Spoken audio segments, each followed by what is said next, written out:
The next question, I guess, goes to Mr. Edelson first. Recently, a sign was cut down and confiscated by the zoning enforcement officer before a special celebration at Playhouse Corner. If elected, will you work to modify current zoning regulations in regard to signage to help businesses promote themselves and special events? If so, how? If not, why not? Well, I'm not sure I have a good answer for that. I think our signage ordinance is a very tricky one. I know I don't want to go off on a tangent of something I really don't know very much about, so I don't know the details of that case.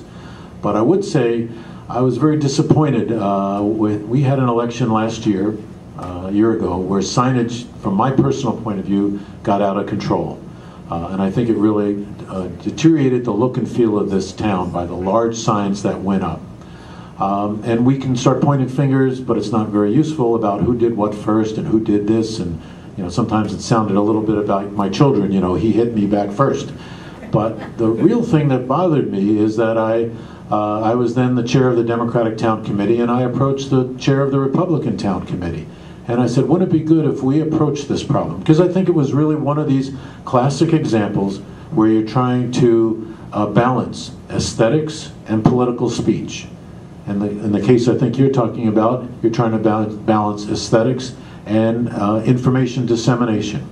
So we have these trade-offs. Now what was disappointing to me is that the Republican town chair didn't take this opportunity up, that we could come in on a bipartisan way and say, from a political perspective, here's what we need. That's the way I think you have to approach these things, not by one person coming in and saying, I've got a gripe, but we've got to come in on a balanced basis. To the best of my knowledge, we're trying to do that with the zoning ordinance on lighting. It's been, some people might say, well, it's taking way too long. But it's a controversial issue, and it's an important one that we have a lot of voices heard and a lot of people give their input. So I apologize to the questioner if they're not here. I don't think I really know enough about the specifics about that, and it's something I just would be uncomfortable commenting on. Good luck. Mr. Davis, thank you. Thank you.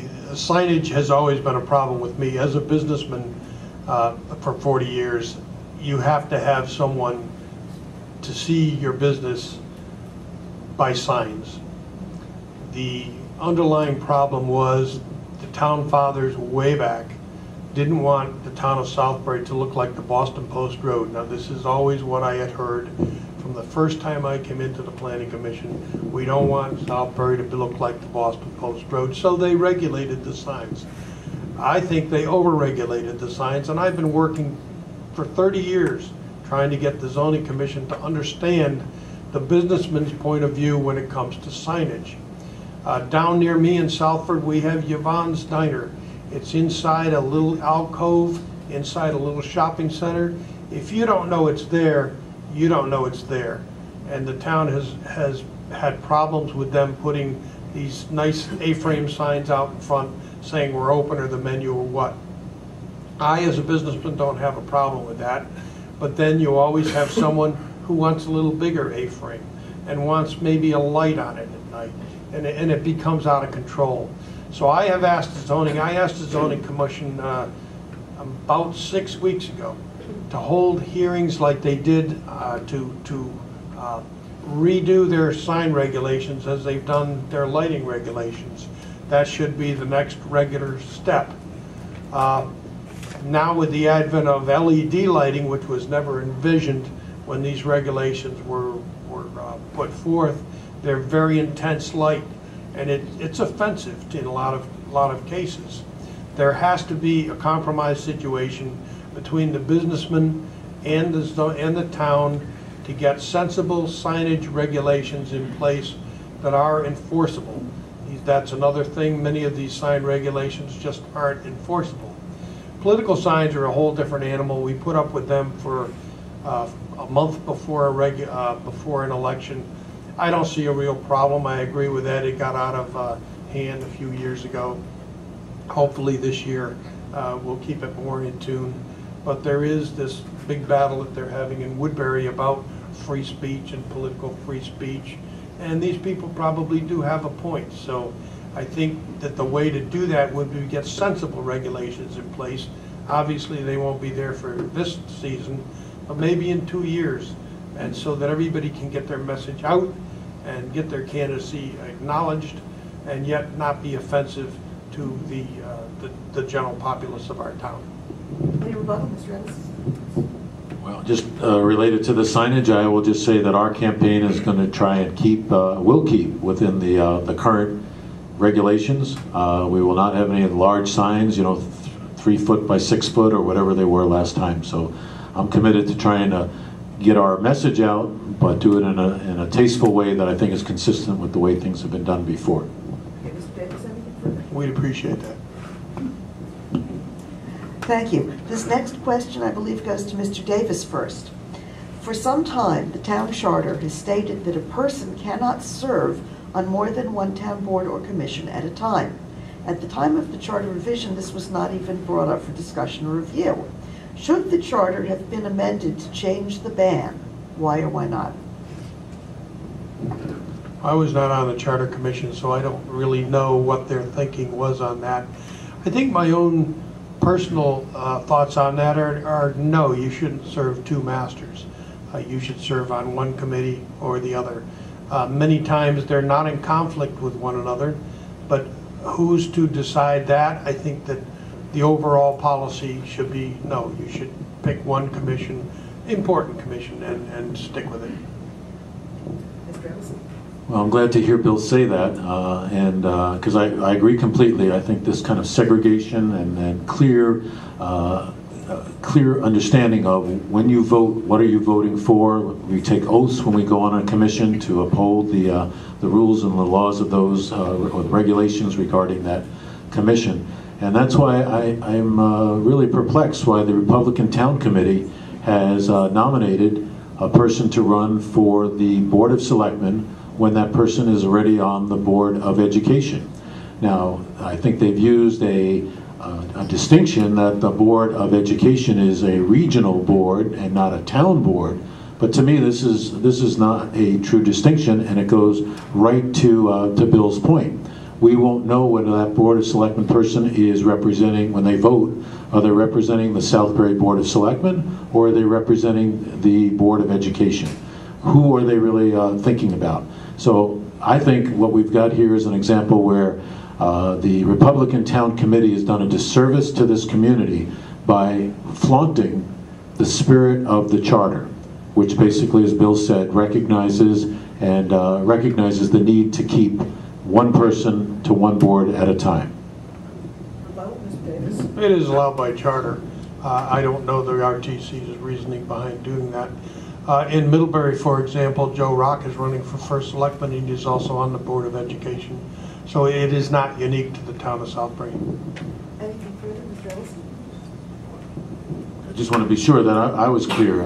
Again, I can understand that there is a legal distinction because the town charter does not make a distinction between a regional board of education and what might have been, you'd know better than I, Bill, but 20 years ago it was just a town board of education. I don't remember when we regionalized, but so the distinction to me. Well, no, in terms of Region 15, I thought. It's been around 1968. 1968. I wasn't even born then. Okay, yeah. Now you're going over the edge. So 1968. So, I mean, the charter goes back quite a way. So I want to be clear. Bill is technically right. It's not a violation of the charter. What I'm saying, it's a violation of the spirit of the charter. And I think that's just important when we look at the ethics of individuals. If we go around always saying, is it legally right? And that's all we care about? To me, that's not a test of a leader. The test of a leader is it ethically right? And that's a distinction. Okay. Thank you both. This next question goes to Mr. Edelson first. What are your views about Southbury Corporate Park and how the property can best be utilized? Well, I think as what most of you should know, October 19th, we will be presented with a plan or a proposal by a developer. I've not seen anything on that, so I'm going to really hold my comments as far as that particular proposal until we see the details. We've seen some things in the press. They've raised some questions for many of us, but at this point, until we see the real proposal, I don't think it's appropriate for me to say anything. However, it has brought forward some, old issues that have been out there, and they make me concerned. One of those is when I look at the details of as people should know, the corporate park is made up of 2 properties that we purchased as a town. The first one is usually known as the Rosen property, and the second one is usually known as the Volpe property. And so they've now been combined. And when I go back and I talk to people about the original Rosen property, which I think we finally purchased around 2003, there's a lot of questions that come up about, well, how did we buy a piece of property that we then concluded 2 years later, and that's when I first was going to the Economic Development Commission meetings, how did we end up buying a piece of property that we said we could not develop the way we wanted to? We could not develop it because there was no access to it. And so the reason was, or the rationale was, you've got to buy the property next to it, if you will, double down, buy more property in order to have a way to access this first property. So it raises questions about the way things were done back then. Bill was not First Selectman then. And we've got to be careful as a town of Southbury to get involved in the real estate game. I look at that, I specifically look at what we call the side agreement, which I can't for the life of me understand. Again, like usually, there was a purchase agreement. It said for so many millions of dollars, we purchased that piece of property. Then there was a side agreement that was not part of the purchase agreement, that basically, as I read it, gave away 50% of the net profits on any sale of that land within 10 years. It was one direction. We only gave 50% of the profits to the former landowner, but if we lost money on it, he didn't have any downside risk, and we didn't get anything in return for that 50% profit that we were giving away. Now, if it was part of the original purchase agreement, you could say, okay, that was part of the negotiated settlement, and then it's in that one document. But as a side agreement, it leaves me very uncomfortable about what was going on back then. I think we've got to be very careful to stay away from the town being involved in real estate. Now, problem is, we have it, so we can't go back. We don't have a time machine. We have no way to undo what's there. But I think whatever we review on October 19th, we've got to make sure it really is consistent with what the people of Southbury were told was the rationale for buying those 2 pieces of property. And that's what I'm going to hold as my test when I look at the project. Mr. Davis. Thank you. I was around when this property was negotiated and bought. Not as First Selectman. I voiced serious concerns about the purchase of both pieces of property. The town went ahead and purchased them. The side agreement, as I understand it, and was not involved, was the man selling the property wanted $5 million, and my numbers may be off, for the property. The agreement was made that we would give him $3 million, and if the property were sold within 10 years, he would split 50% of the profits. So the town did in fact get something back for that agreement. I'm going to withhold all my judgment as I have on this corporate park. I have my own personal thoughts on that until the 19th, when these developers can come in and submit their ideas for the plans. I have almost 20 years as chairman of the Planning Commission, and I have serious reservations for what I've seen. These developers are going to have to prove to me that they can make this project work and make it work for the town. That's the bottom line. We do own the property. That's a done deal. You can't go back and unring a bell. But now we have to try and get this property back on the tax rolls, if we can, to generate some income to keep our grand list high and keep your taxes low. Okay, anything further on this? Okay. Thank you. At this point, there is time for a set of brief responses to one more question, and then we're going to go into the closing statements. The next question will go to Mr. Davis first.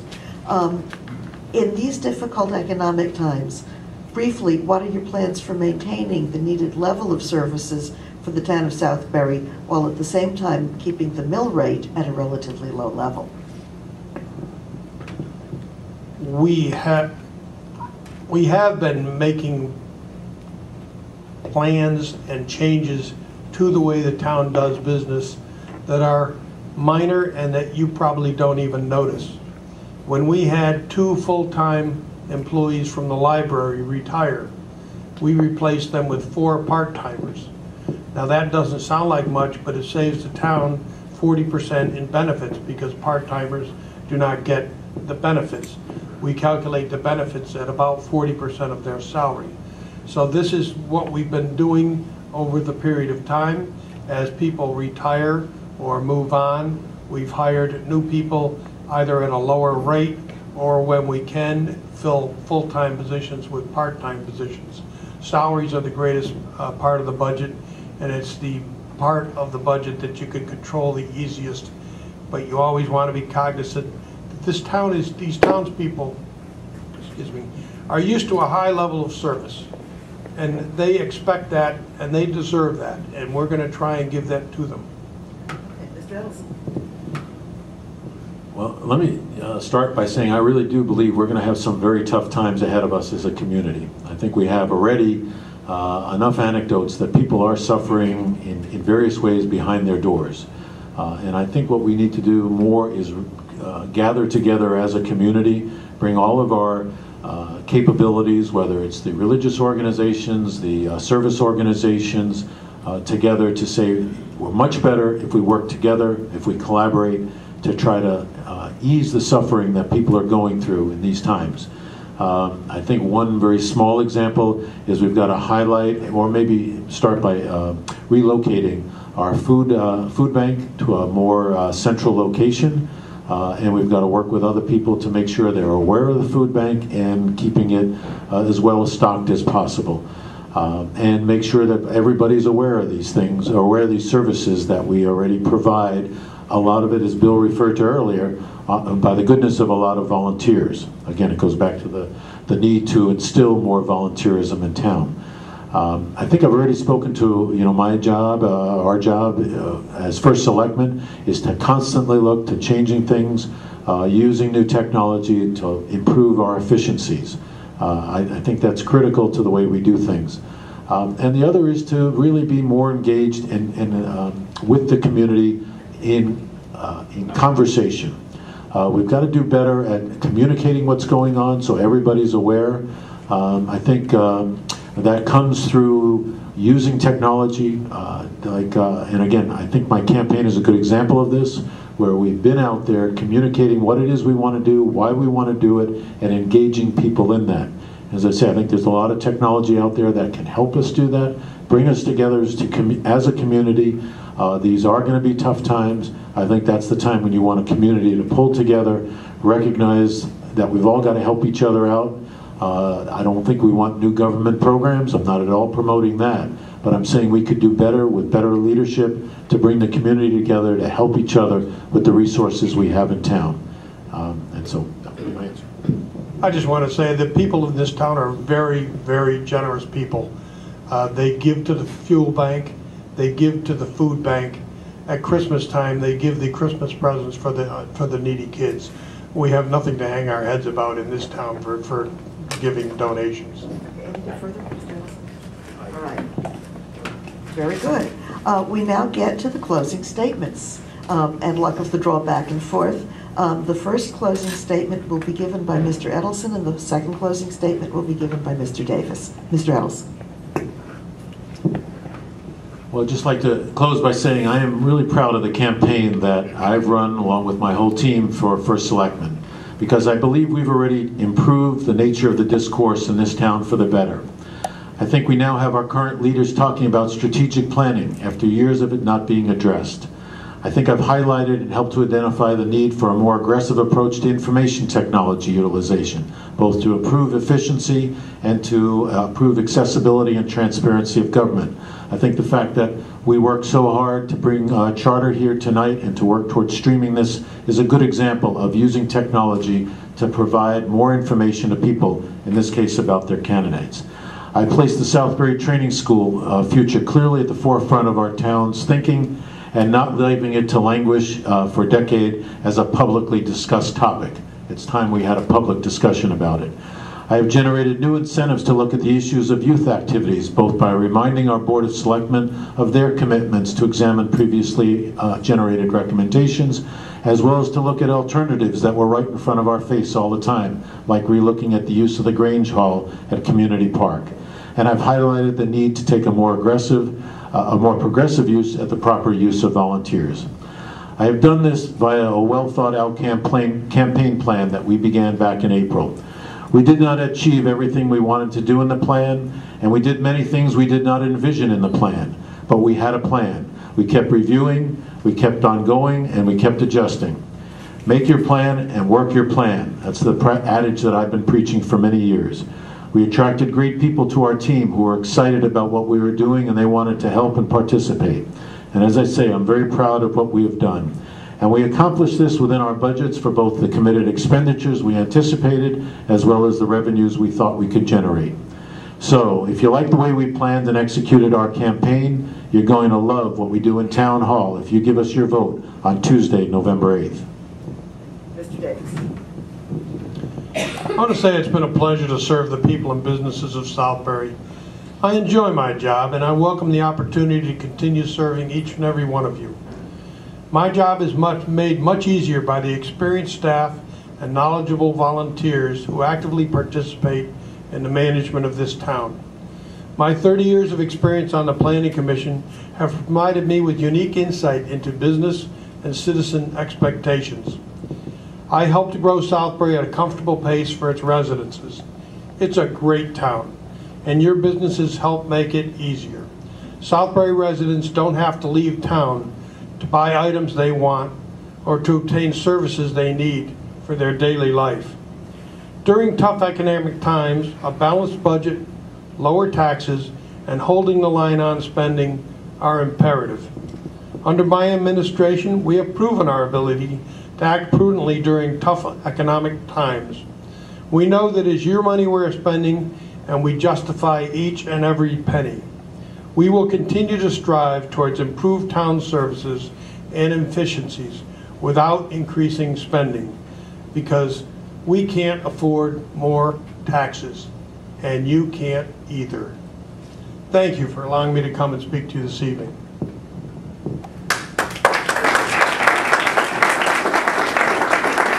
Thank you all. On behalf of the League of Women Voters, I want to thank the Southbury Business Association and Charter Communications for giving this opportunity to get the candidates' views to the public. I want to thank the members of the audience who submitted some wonderful questions, and I'm sorry we couldn't get to them all. Please, most people don't vote in off-year elections. Go out there and not only vote yourselves, but get your friends and neighbors to vote. November 8th. Thank you.